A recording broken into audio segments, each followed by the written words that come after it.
was there. We spoke of was and when, although I wasn't there. He said I was his friend, which came as some surprise. I spoke into his eyes. I thought you died alone a long, long time ago. Oh no, not me. I never lost control.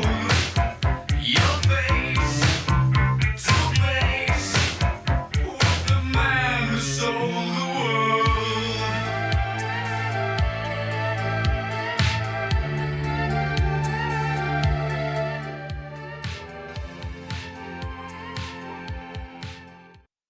Chapter 4.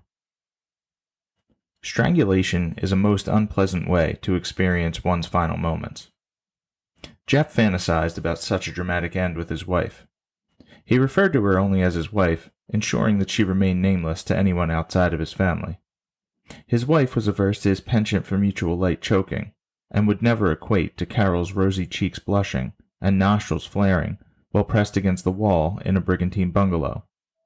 He could still feel her fingers squeezing just below his windpipe when he reminisced of their affair towing the line between pleasure and pain. A rush of endorphins came from the orgasmic release of hatred. He thought of that weekend from decades past on the mornings he could masturbate and stroll into work late. He remembered their burning red reflections in the floor-to-ceiling mirrors. They knew it was wrong, but the love between her and Sam had dissolved. Carol and Jeff shared a chaotic lust with the potential to lose husbands, wives, and friends.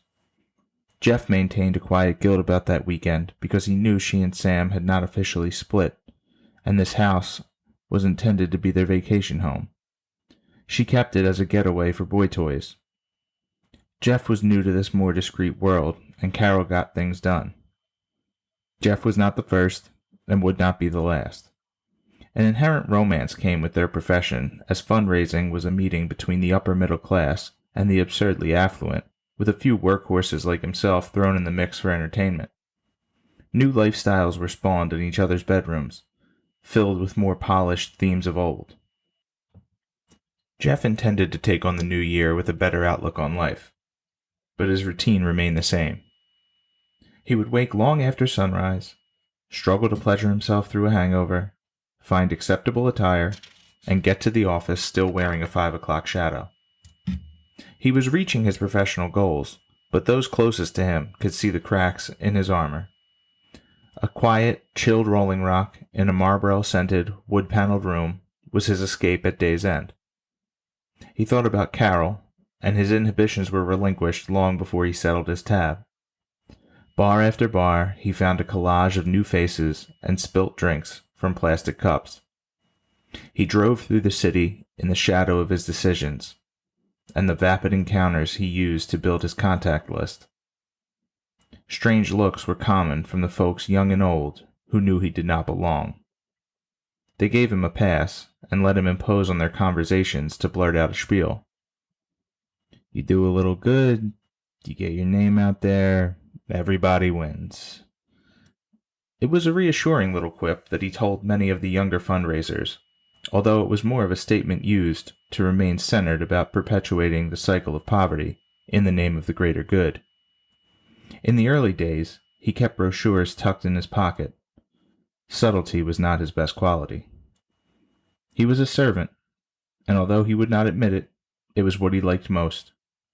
He always had someone to say good morning to, and someone else he could ignore. Jeff gripped the leather of the steering wheel, still aroused from the late afternoon break-room conversation.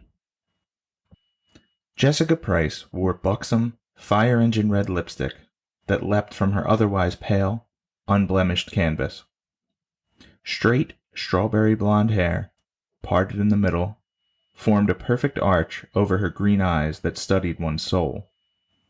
She sighed at the sight of Jeff approaching her, as she learned to despise anyone coming to the lobby without a coat, because if they were not on their way out, they had a question for her. This man she knew only by the dated camel trench he wore and the cracked leather briefcase he carried with an air of pretense to mask his insecurities. "Hi, Jessica?" Jeff asked. She watched this man pass for weeks, too occupied with his own journey to even nod. Now he knew her name? What was this about? "Yes," she answered. "How are you?" "I'm well. Your father does a lot for us, and your grandfather, well, what can I say? I'm just glad you're here." That was it. Fundraising. If only he had a bit more tact, she would have met him 10 times over at her family events through the years. "When's your break?" Jeff asked. "I don't technically have one." "That has to be breaking some sort of law. Take some time for a coffee. I hope you won't mind a few questions." What was this? She thought. Was this guy oblivious to the ringing phones?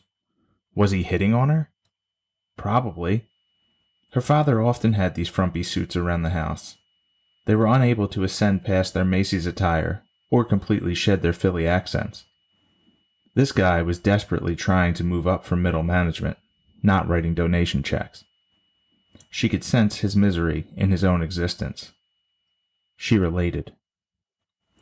Her father's circle, and the aristocrats being entertained in this colossal building, had no understanding or care about her pursuits. They funded their children's lifestyles because they saw it as yet another means to an end that required little effort. Sure, they could play guessing games about the market, but did they know what people wanted?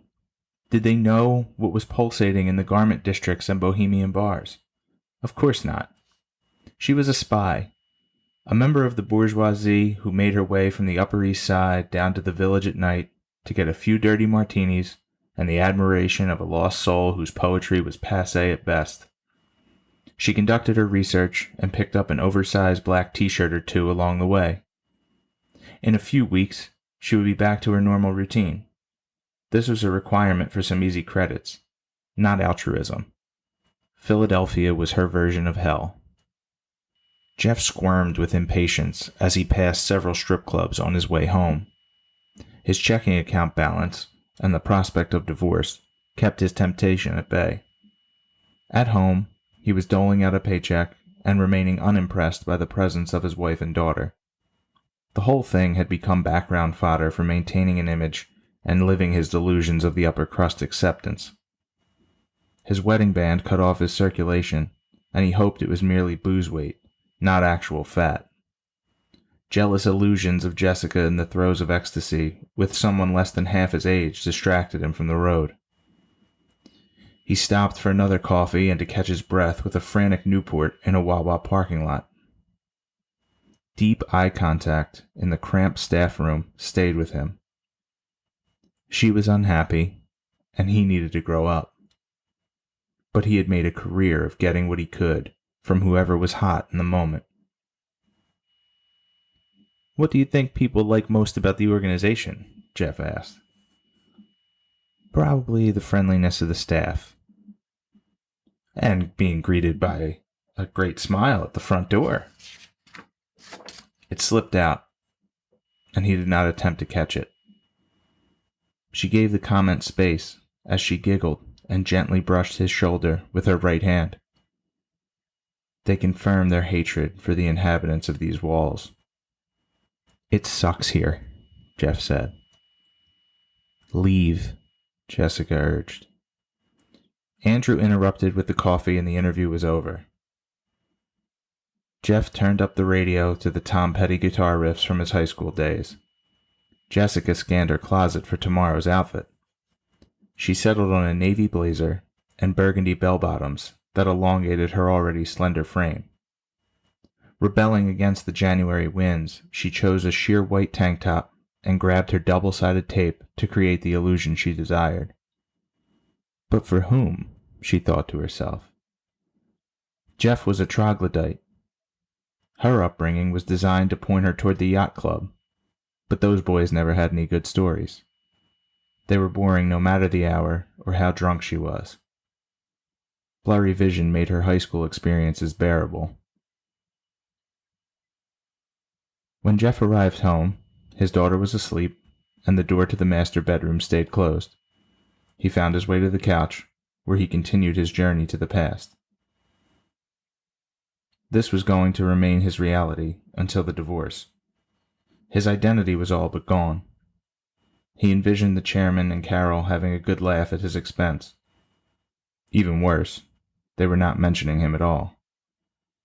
Despite his best efforts, Jeff remained invisible.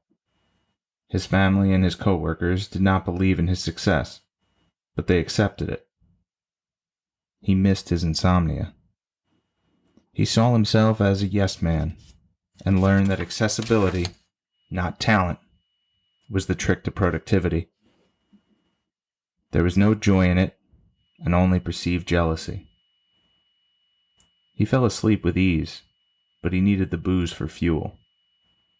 Rather than ascending from the plateau, he let the depression take over. He became a gregarious salesman, always living on the precipice of an affair. He thought about the people he entertained in exchange for a few shekels when the doubts and memories crept in. Equality is not the name of this game, he thought. Recognition is. Recognition of who is prominent and who will stay that way. Ain't it funny that the old boys club will write a check before they open the door? Why is that? Sure, he could put on the effects to be an empty suit.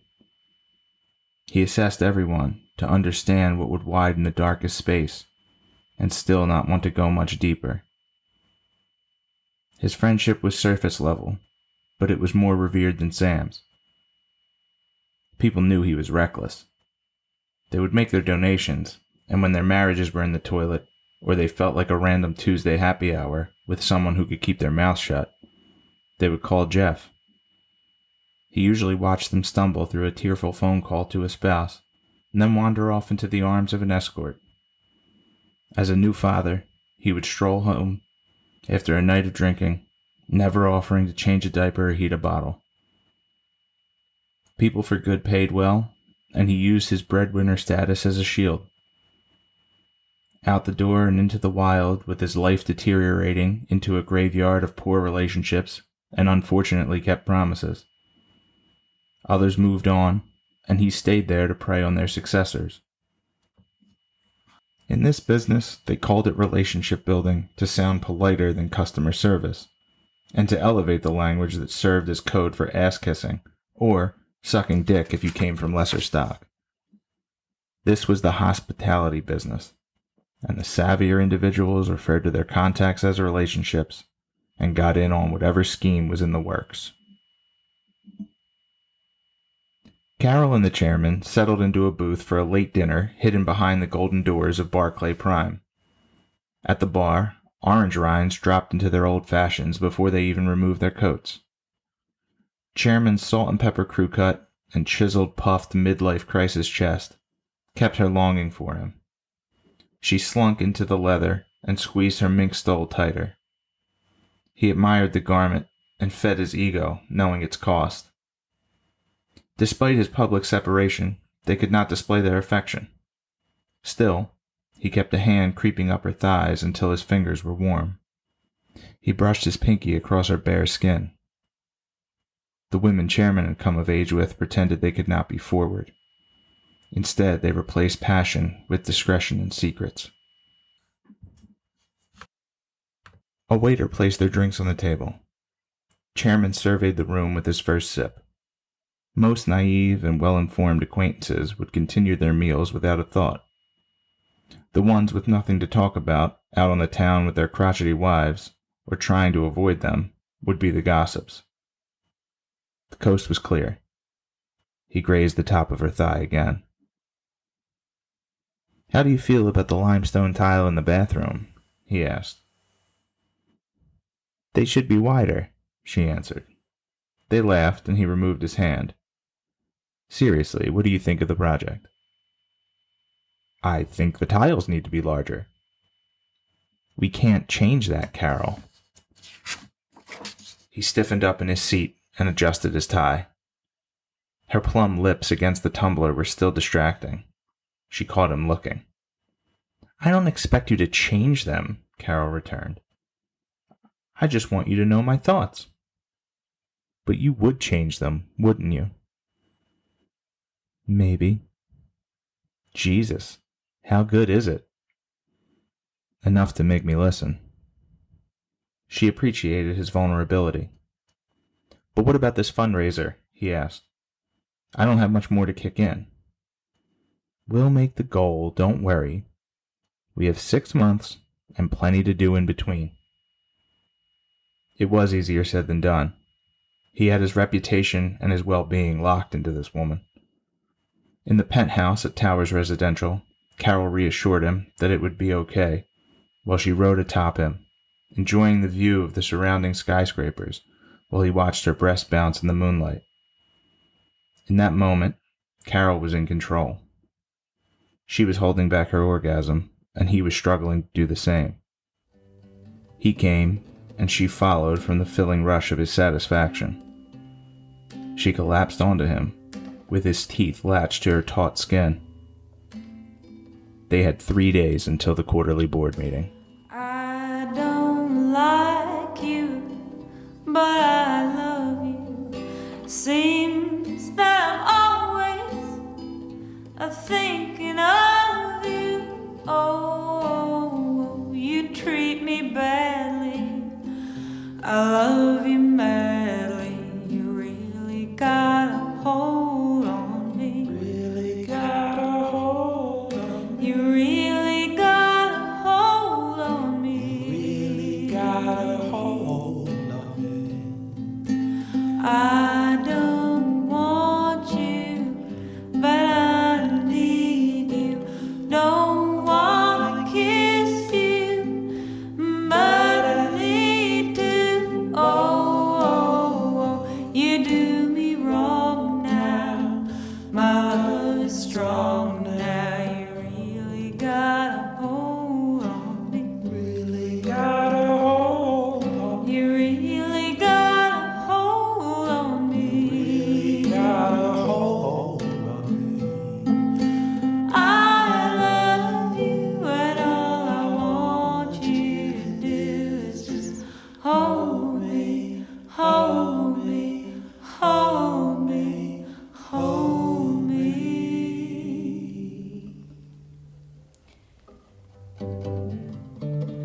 I wanna leave you, don't wanna stay here.